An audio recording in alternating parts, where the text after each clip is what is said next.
Leader of the Government in the House of Commons, Minister of Democratic Reform. Peter, thanks for being here. No problem. Why put the whole thing out right now? Well, there was a lot there in volume, but there was actually nothing new in there, and it actually confirmed everything we had been saying all along, that all there is between ourselves and Election Canada is a dispute over the interpretation of the law. We sued Elections Canada. It was after we began that lawsuit against Elections Canada that they actually started this enforcement action on the other side. Got then this case of a dispute about the movement of money from national to local and local to national, and as you say, it's gone on before. It's being characterized, Peter, though, by the Central Canadian, parliamentary media, and I suppose by the opposition, as some sort of fraud. Obviously, there are those seeking to make partisan gain out of it, but let's look at the facts. The law says quite clearly in black and white that a party can transfer money to a riding association or a campaign. A riding association or campaign can transfer money to a party. It also says that you can advertise.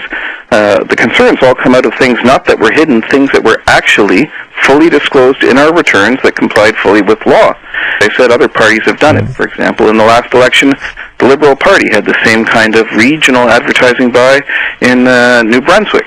I think about 10 candidates participated, and among them Dominic LeBlanc, one of the guys who's been leading the charge attacking our identical ad buy. It's very dangerous for democracy in Canada if I'm not allowed to talk, our candidates aren't allowed to talk about our national leader or our national party. I kind of joke that I can understand why if you were a Liberal you wouldn't mind right now a campaign where local campaigns weren't allowed to talk about their national leaders and policies. The so-called raid, which is characterized again as a raid, designed, it seems, to do as much embarrassment as possible to the Conservative Party. But what was the role of the RCMP in that thing? Did they have to be there? What were they doing? The Elections Canada has the right to ask the RCMP to attend any enforcement that they do. The RCMP actually put out a statement at the time making clear that it was not their raid, they were there only to assist Elections Canada, and that they have no investigation underway. To the credit of the RCMP, when the sponsorship scandal took place and the Liberals took $40 million of taxpayers' money and used it on campaigns without ever reporting it, Elections Canada didn't undertake any investigation, but the RCMP did, and at least they're laying charges. But then Elections Canada, there was no investigation. They never did any visit to Liberal Party headquarters. They never got any search warrants on that, and that's well documented enough that it's resulting in real criminal charges.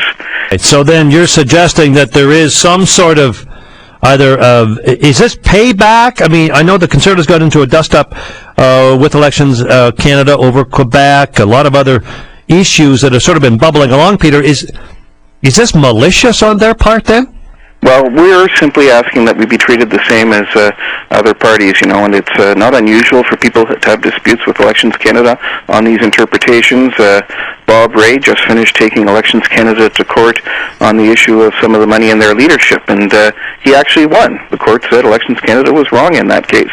I don't recall Elections Canada doing any RCMP raid of Bob Ray's leadership campaign because of that, though. And as you say, did they get anything out of the offices that they couldn't have if they just asked? Well, there is one chunk of documents that they get that we wouldn't have produced, and those are our solicitor-client privilege documents preparing in the lawsuit. The correspondence back and forth between our lawyers and the materials to prepare for the examination for discovery that was going to happen the very next day. And they took that? Yeah, they took basically our lawyers' files. And are you going to try and get that stuff back? Obviously, we would like to get that back. And are the courts a remedy for that? Yes, they are. Yeah. And at this point, Elections Canada hasn't volunteered to return that. We're going to have to get the court to do that.